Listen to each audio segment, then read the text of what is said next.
I knew the system was going to shit the bed before I even unlocked the server room door. It wasn't a notification on my phone. Those useless apps the new DevOps team built only tell you the building is burning after the ash has already settled in your coffee. No, I could smell it.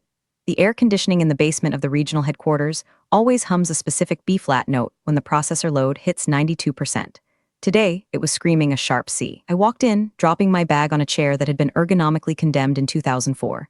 The terminal screen was blinking that toxic green cursor, the heartbeat of a beast that had been keeping this bank's financial organs pumping since the Berlin Wall came down. A batch error. Error code 0x889F. The ghost of Christmas past. You cranky son of a bitch, I muttered, taking a sip of coffee that tasted like battery acid and regret. What did they feed you last night? It was a syntax error in the overnight wire transfer protocol. Some junior developer, probably one of the new hires who thinks Python is a personality trait, had tried to patch a COBOL subroutine with a script that had no business touching the core. It was like trying to fuel a Saturn V rocket with oat milk. I cracked my knuckles, sounded like a gunshot in the quiet hum of the room, and started typing. Now, look, before I get into how I surgically remove their incompetence from the source code, do me a solid. If you enjoy watching corporate trains derail in slow motion, go ahead and hit that subscribe button and smash the like. It fuels my caffeine addiction and keeps me from throwing servers through windows. Seriously, it helps more than you know. Done? Good. Let's get back to the disaster. It took me 45 minutes to untangle the mess. I had to manually bypass the security handshake because the new script had locked the front door and swallowed the key. I was deep in the hex dump, wading through lines of code written by guys who are probably dead or living on a boat in Key West by now. This wasn't coding in the way these kids do it today with their colorful text editors and AI assistants. This was plumbing. I was elbow-deep in the digital sewage, clearing a clog with a rusty snake. By 8 o'clock a.m., the transfers were flowing again. No one upstairs had a clue. They were all sipping their lattes, complaining about the Wi-Fi speed, completely unaware that their mortgages and payrolls had been hanging by a thread I just stitched back together. That's when he walked in. Chase, 25 years old. Title, Lead Digital Transformation Evangelist. I swear to God, that's what his email signature says. He looked like he was generated by an AI prompted with Silicon Valley tech bro who owns a podcast. Vest over a hoodie. Veja sneakers that cost more than my first car. A beard that was groomed better than my golden retriever. Helen, he chirped, too loud for a room that required reverence. He clapped his hands together. The dungeon keeper. How's the fossil collection doing this morning? I didn't turn around. I kept my eyes on the green glow. The fossils just processed $3 billion in overnight settlements while you were putting collagen in your coffee, Chase. What do you want? Always a ray of sunshine, he laughed. It was that hollow, corporate laugh, the kind that sounds like styrofoam rubbing together. Look, we're having a town hall in 10. The board wants an update on the migration strategy. Need you there. I'm busy, I said, terminating the command line. The batch job needs a manual verify, or the pension funds for the entire tri-state area will route to a slush fund in the Caymans. The system can handle it, Chase said, leaning against a server rack that contained sensitive client data from 1993. That's the problem, Helen. You treat this thing like a baby. We need to treat it like software. Automation. Scalability. Buzzwords. He didn't actually say buzzwords, but he might as well have. He tapped the metal casing of the mainframe. We need to talk about the future, Helen. You can't keep manually cranking the engine on this Model T forever. It's not a Model T, Chase, I said, finally spinning my chair around. It's a nuclear reactor, and I'm the only one here who knows how to read the Geiger counter. He smirked. That condescending, pitying smirk that young men give older women when they think we're confused about how the VCR works.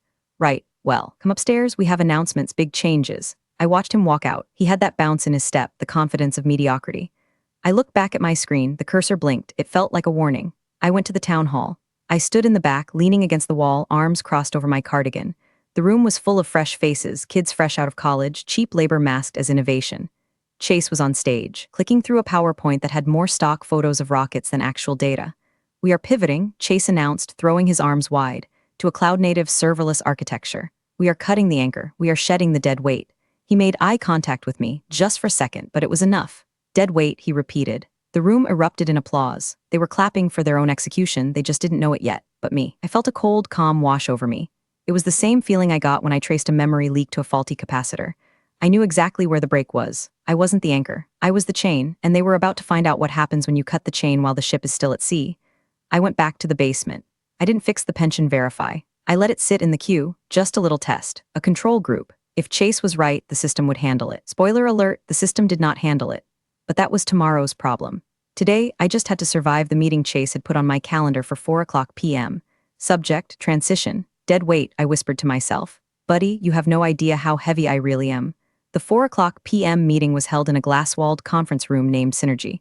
The irony was thick enough to choke a horse. Chase was there, sitting at the head of the table. Next to him was a woman from HR I'd never met, a 20-something with a smile that didn't reach her eyes, and a binder that looked like it contained my autopsy report. Her name tag said Tiffany People and Culture. I sat down. I didn't bring a notebook. I didn't bring a pen. I brought my coffee mug, the one that says I replace you with a shell script in faded letters. I set it down on the mahogany table without a coaster. Tiffany flinched. Helen, Chase started, clasping his hands together like he was praying to the gods of LinkedIn. Thanks for joining us. We want to keep this transparent. Cut the crap, Chase, I said, my voice gravelly. Am I fired or am I being promoted to customer? Tiffany gasped softly. Chase's smile faltered, then reassembled itself into a mask of professional concern. We're restructuring, Helen. The bank is moving toward an agile methodology. We need developers who are native to the new stack. React, Node, Kubernetes. I learned Kubernetes over a weekend just to see what the fuss was about, I said, leaning back. It's cute, but it doesn't run the core ledger. The core ledger runs on COBOL 85. Who's going to run the ledger, Chase? We've hired a vendor, Chase said quickly. Global Solutions. Top tier, they have a team of legacy experts. I snorted, experts. You mean a call center in a time zone 12 hours away where the experts are reading off a script I wrote in 2005? Good luck with that. This isn't a negotiation, Helen, Tiffany interjected, her voice sugary sweet but laced with arsenic. Your position is being eliminated effective immediately. We're offering a generous severance package, contingent, of course, on a smooth handover of knowledge. She slid a document across the table. It was thick. 2 weeks of pay for every year of service, she said. 34 years. That was a lot of money, enough to retire. Enough to buy a double wide in Florida and never look at a line of code again. But it wasn't about the money. It was about the insult. It was about being told that the engine I kept greased for 3 decades was suddenly obsolete by a kid who couldn't change a tire. And the handover? I asked, eyeing Chase. We need your documentation, Chase said. Access codes, system maps, patch history, everything. I looked at him. I looked at his soft hands, his perfectly coiffed hair, his complete lack of understanding of the monster living in the basement. Okay, I said. Chase blinked. He expected a fight. He expected me to scream, to cry, to throw the mug. Okay, he repeated. I saw the writing on the wall, Chase. I'm not blind. I'm old, remember? Old people prepare. I reached into my cardigan pocket and pulled out a USB drive. It was red. I put a piece of masking tape on it that read master keys. I slid it across the table. Everything is on there, I lied. Passwords to the root directory. The map of the batch dependencies. The fix for the leap year bug that I hard-coded in 1999. It's all there. Chase grabbed the USB drive like it was the One Ring. His eyes lit up. This is great, Helen. Truly, I appreciate your professionalism. Just one thing, I said, standing up. Don't open the file named Pandora unless you really need to. It's complicated. Noted, Chase said, already dismissing me, his mind already on the bonus he was going to get for cutting the department budget. I signed the papers. I took my copy. I walked out of the room Synergy and went back to my desk. I grabbed my box of personal items, a framed photo of my dog, a stress ball shaped like a grenade, and my hidden stash of emergency nicotine gum. I didn't say goodbye to anyone. The kids in the open plan office didn't even look up from their noise-canceling headphones. I walked to the elevator. As the doors closed, I saw Chase high-fiving Tiffany in the conference room. He had the red USB drive. Here's what was actually on that drive. A 4,000-page text file containing the entire script of B-Movie, repeated 50 times, renamed as System Architecture TXT. A folder of passwords that were all variations of Chase is an idiot 123. And a batch script that, if executed, would simply open a terminal window and display a ASCII art middle finger. The real documentation? The mental map of the spaghetti code? The specific timing required to restart the transaction server so it didn't overheat? That was in my head. And the daily maintenance scripts that kept the database from eating itself. I turned those off 5 minutes before the meeting. The ticking clock had started. I walked out of the building and into the parking lot. My F-150 started with a roar. I patted the dashboard. Let's go home, girl, I said. We've got a show to watch. I drove away, leaving behind a building that was essentially a ticking time bomb of digital incompetence. They wanted fresh blood. They were about to bleed out. The next morning, I did something I hadn't done in 30 years. I slept in. I woke up at 8:30 a.m., staring at the ceiling fan, waiting for the panic to set in. The panic that the nightly batch failed. The panic that the Asia-Pacific markets didn't sink. But then I remembered, not my circus, not my monkeys. I made a pot of coffee, good coffee, not the swill from the break room, and walked out to my garden. I have a chaotic mess of tomatoes and peppers that I tend to with the same aggression I used to apply to debugging.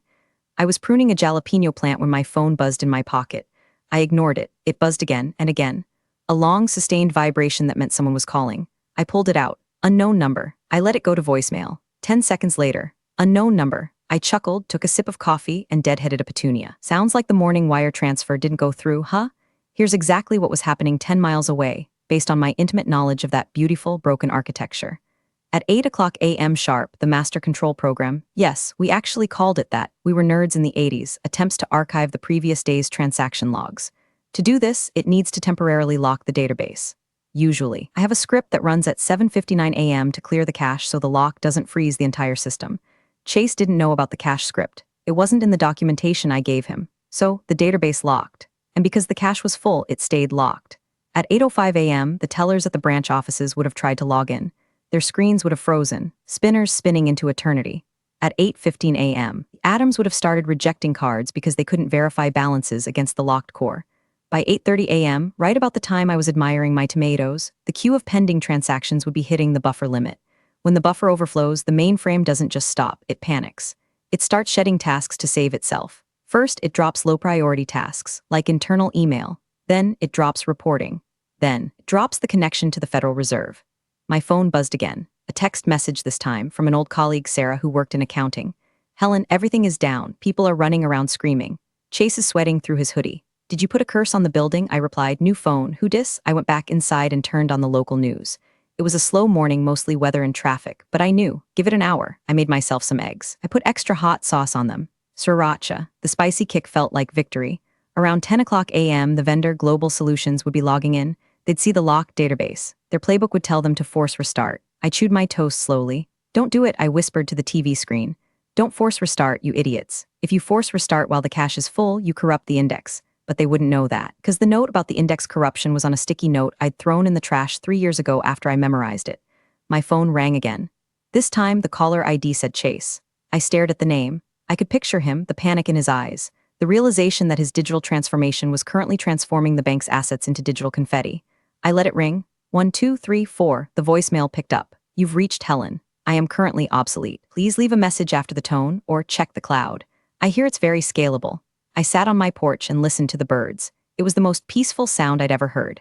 But underneath the birdsong, I could hear the phantom scream of the cooling fans in the server room, spinning up to maximum RPM as the processors choked on their own data. The ghost was in the wires, and it was angry. By noon, the news broke. Technical difficulties at Regional First Bank causing outages across the state. Customers reporting zero balances. Atoms offline. I watched the reporter standing outside the HQ, my old building. Behind her, through the glass lobby doors, I could see people in suits running. Actually running. Looks like a code red, Chase, I murmured. Better check that USB drive. I poured another cup of coffee. I had nowhere to be. And I had a feeling the show was just getting started. By 1 o'clock p.m., the bank wasn't just broken. It was legally blind. The system had entered what we affectionately called the bunker. It's a fail-safe protocol written in 1994 by a guy named Gary who did acid on the weekends. Basically, if the mainframe detects that the transaction index is corrupted, which those idiots definitely did by force restarting, it assumes the bank is under cyber attack. It locks everything. The vault timers, the Swift wire gateways, the elevators. Yes, the elevators. Gary was paranoid. So now the board of directors was likely stuck on the 12th floor, physically unable to leave while their stock price plummeted on the tickers in the lobby. I was finishing a crossword puzzle when my phone rang for the 47th time. It was the CTO, Marcus. Marcus was a decent guy, but he had no spine. He let Chase run wild because Chase used words like blockchain and synergy that sounded good in quarterly reports. I decided to answer. Hello? I sounded groggy, like I'd been napping. I hadn't. I'd been watching The Price is Right. Helen, oh God, Helen, Marcus sounded like he was hyperventilating into a paper bag. It's gone. It's all gone. The screens are black, white text only. It says halting, halting, halting over and over again. Sounds like a loop, I said, checking my nails. Did you try turning it off and on again? Helen, this isn't funny. We have the FDIC on line 1. We have the state regulators on line 2. Chase said you gave him the documentation, but the USB drive just has B-movie on it, Helen. Why is there B-movie? I like jazz, I said flatly. Look, Marcus, I don't work there anymore. Remember, I was dead weight. I'm currently pivoting to my garden. I need you back, Marcus pleaded. Consulting basis. Whatever, just come in. The vendor can't fix it. They don't even know what language this is.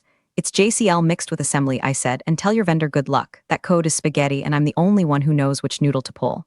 Helen, please name your price. I paused. This was the moment.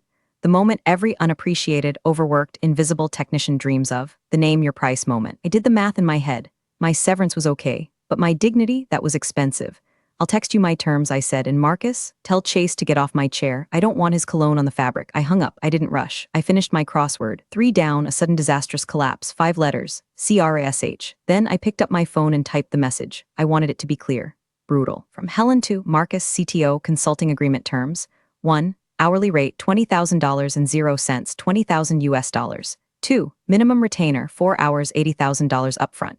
3. Payment, immediate wire transfer to the account on file. 4. Conditions, Chase is not allowed to speak to me. He is not allowed to look at me. If he uses a buzzword in my presence, I leave and you forfeit the retainer. Reply yes to accept. I hit send.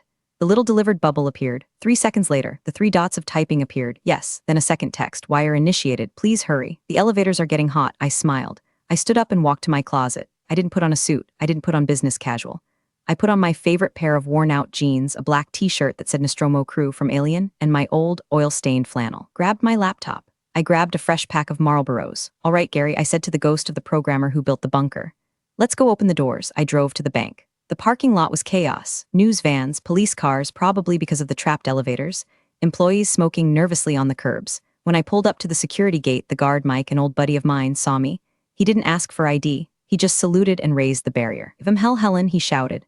I parked in the CEO's spot, 'cause why not? I walked through the lobby. It was silent except for the frantic clicking of keyboards and the hushed whispers of terrified managers.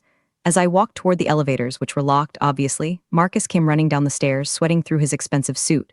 Helen, thank God, the wire cleared. It's in your account. Good, I said. Stairs? Stairs, he panted. We walked down to the basement. The air was thick, hot. The vent was struggling to keep up with the heat coming off the server racks, and there was Chase.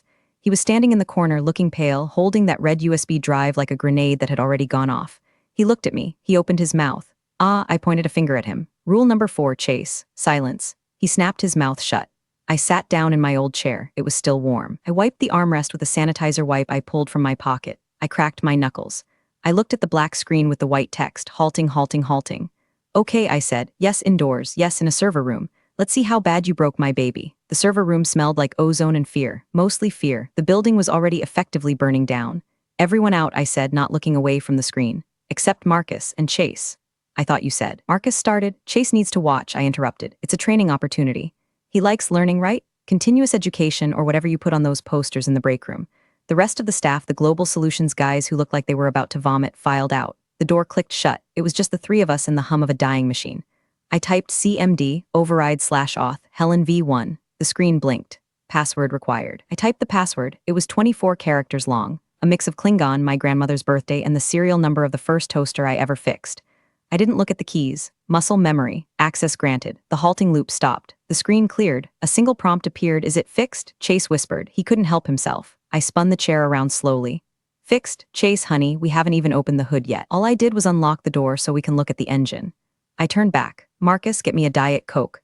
The vending machine on the 3rd floor, the one that doesn't steal quarters. I'm the CTO, Marcus stammered. And I'm the consultant costing you $333 a minute, I said. Chop, chop. Marcus ran. Now it was just me and Chase. I typed a query to check the database integrity. Run, db check/deep. Lines of code began to scroll down the screen like the Matrix, but faster and uglier. Red error flags popped up every few seconds. Corruption sector 7G, index mismatch. Orphaned records 45,000. Look at that, I said, pointing at the screen. That's 45,000 people's paychecks currently floating in the digital void. You know why? Chase shook his head. He looked small. His hoodie, once a symbol of his tech bro status, now looked like a child's blanket he was hiding in. Because you tried to apply a microservices architecture to a monolithic database without decoupling the dependencies first, I said. You tried to put a Ferrari engine in a horse, and you shot the horse. I read that it worked at Netflix, Chase muttered. We aren't Netflix, Chase. I slammed my hand on the desk. The sound echoed. We are a regional bank in the state. We don't stream movies. Keep people's life savings from disappearing. When Netflix breaks, people get bored. When we break, people don't eat. He flinched. Good, the scrolling stopped. The damage assessment was done. It was bad. The index was shredded. I had to rebuild it manually. I had to take the transaction logs from the backup tape. Yes, tape, physical magnetic tape that these idiots probably tried to use as streamers for party, and stitch them back into the live core. Marcus came back with the Diet Coke. He was breathless. Here, he said, handing me the can. I cracked it open. The hiss was the only sound in the room. All right, I said. This is going to take about 3 hours. If anyone speaks, I start over. If anyone asks how much longer, I delete the backup. Understood, they nodded like bobbleheads. I put my hands on the keyboard, my old mechanical keyboard, the one with the heavy springs. Clack, clack, clack, clack, clack. I went to work. I wasn't coding anymore, I was weaving. I was pulling threads of data from the void and tying them back to their accounts. I was manually reconciling the ledger, line by line, using hexadecimal shorthand. It was grueling. My eyes burned. My fingers cramped, but I fell into the rhythm. The code spoke to me. It told me where it hurt. I'm sorry, the system seemed to say. They touched me. They didn't know the secret handshake. I know, baby, I thought, Mama's here. 2 hours in, the vents started to normalize. The screaming C note dropped back to a B flat. The processors were cooling down. I typed the final command. Execute, restore /force/ override Gary. I hit enter. The screen went black for a terrifying 10 seconds. Marcus made a sound like a whimpering puppy. Then a single green line of text appeared. System ready. Welcome back, Helen. Gary had programmed that greeting in 1995. He knew I'd be the one fixing it. I sat back. I took a long swig of warm Diet Coke. Elevators are unlocked, I said, my voice raspy. Atoms are coming online in 3, 2, 1. Somewhere upstairs, a cheer erupted. We could hear it through the ceiling vents. I looked at Chase. He was staring at the screen with his mouth open. How? He asked. How did you know which sectors to map? I stood up, grabbing my bag. Because I wrote them, Chase. I didn't read a Medium article about them. I wrote them. I checked my watch, 3 hours and 45 minutes. You owe me for the full 4-hour block. I walked toward the door. I'm going home. If it breaks again, my rate doubles. I didn't look back. I just wanted to get out of there before I punched the evangelist in the throat. Walking out of the server room felt like walking away from a plane crash I just safely landed on a freeway. My adrenaline was crashing, replaced by a bone-deep exhaustion. But the look on the faces in the lobby, that was pure rocket fuel. The board of directors had finally escaped the elevators. They were huddled near the reception desk looking disheveled. Ties loosened, sweat stains, the panic of rich men who had stared into the abyss of poverty for 3 hours. When I walked through the security turnstile, the CEO, Mr. Henderson, a man who hadn't learned my name in 15 years, spotted me. You. He pointed. He rushed over, flanked by his legal counsel. You're the lady from the basement. Helen, I said, not breaking stride. Helen, you fixed it? Is it stable? He looked like he wanted to grab my shoulders, but something in my eyes told him that would result in a broken wrist. It's stable, Mr. Henderson. For now. Assuming nobody tries to digitally transform it with a sledgehammer again. I saw Marcus and Chase emerging from the stairwell behind me. Chase looked like a ghost. Marcus looked like a man who was composing his resignation letter in his head. This is unacceptable. Henderson barked, turning his fury from me to Marcus. We were told the migration was seamless. We were told the legacy risk was mitigated. It was a unforeseen compatibility issue. Chase tried to interject, his voice cracking. The legacy architecture is incredibly brittle. It's not brittle. I spun around. My voice echoing in the marble lobby. It's precise. It's an atomic clock and you tried to fix it with a hammer. Don't you dare blame the code, Chase. The code held this bank up while you were in diapers. The lobby went silent. Even the tellers stopped counting cash. I turned back to Henderson. Your lead evangelist uploaded a script that corrupted the core index. If I hadn't hard-coded a failsafe 20 years ago, you wouldn't just be offline, you'd be bankrupt. Data would have been irrecoverable. Henderson turned slowly to look at Chase. The look wasn't angry, it was something worse. It was the cold calculation of a man deciding who to throw off the lifeboat. Is this true? Henderson asked Marcus. Marcus looked at Chase. Then he looked at me, then he looked at the floor. Yes, sir. Helen saved the bank. I see, Henderson said. He turned back to me. Helen, we need to discuss your employment. Clearly. Mistake was made regarding your restructuring. I'm not interested in employment, Mr. Henderson, I said, hitching my bag higher on my shoulder. I have a very lucrative consulting business now. You have my rates on file. But I'm tired, I said. I'm going to go home, feed my dog, and drink a glass of wine that costs more than Chase's sneakers. If you need me, call my agent. Oh wait, I am my agent. I walked out the front doors. The evening air was cool. The sun was setting, painting the sky in bruised purple and gray. I got into my truck. I didn't turn on the radio, I just drove. My phone buzzed, a notification from my bank app. Incoming wire transfer, $80,000.00. Status, cleared. I smiled. It wasn't about the money. Okay, it was a little bit about the money. But mostly it was about the silence in that lobby. The silence of the innovators realizing that the foundation they stood on was built by people they considered invisible. I stopped at a liquor store on the way home. I bought a bottle of expensive bourbon. Celebrating? The clerk asked. Something like that, I said. Just reminded some kids why you don't touch the thermostat when you don't pay the bills. When I got home, I didn't log off. I knew the game wasn't over. Chase was wounded, but people like him. Teflon-coated corporate climbers, they survive. They spin the narrative. He'd blame the vendor. He'd blame the hardware. I needed to make sure the nail was in the coffin. I sat down at my kitchen table, opened my laptop, and pulled up the consultant's report I was contractually obligated to file. Usually these reports are dry. Summary of actions taken. Recommendations. Not this one. I cracked my knuckles. This report was going to be a masterpiece. I was going to document every single error, every single catastrophic judgment call Chase had made, timestamped and cross-referenced with the server logs. I was going to write the autopsy of his career. I spent the night writing the incident post-mortem analysis. In the corporate world, this document is usually a shield, a way to use passive voice. Mistakes were made to avoid blame. Mine was a sword. I titled it Root Cause Analysis. Systemic failure due to negligent management and unauthorized modification of core logic. Catchy, right? I broke it down minute by minute. 080000, user Chase admin initiate script migrate legacy 01, sh. 080005, system warns, critical dependency violation. 080010, user Chase admin executes override command sudo force y. Note, the digital equivalent of cutting the break lines to save weight. 080500, cache overflow. Database lock 120000, vendor attempts unauthorized restart, corrupting sector 7G. I included screenshots. I included chat logs where Chase told the offshore team to ignore the warnings. They're just noise. I concluded the report with a recommendations section containing a single bullet point: revoke administrative access for all personnel lacking COBOL certification and / or basic common sense. I emailed it to Marcus, Henderson, the entire board, and accidentally on purpose blind copied the regional regulator from the FDIC. Then I went to bed. The next morning the phone calls started, but they weren't panic calls. They were headhunters. News travels fast in banking IT. The story of the rogue migration and the consultant savior had leaked. Probably Mike the security guard, God bless him. Helen, this is Recruiter Dave from Apex Systems. We have a client, a national insurer, looking for a legacy systems architect. Name your price. Helen, this is Sarah from Chase Manhattan, the bank, not the idiot. We heard what happened. Can we buy you lunch? I let them all go to voicemail. I was busy forming my LLC, Gray Iron Consulting. Meanwhile, back at the bank, the meeting I didn't attend was taking place.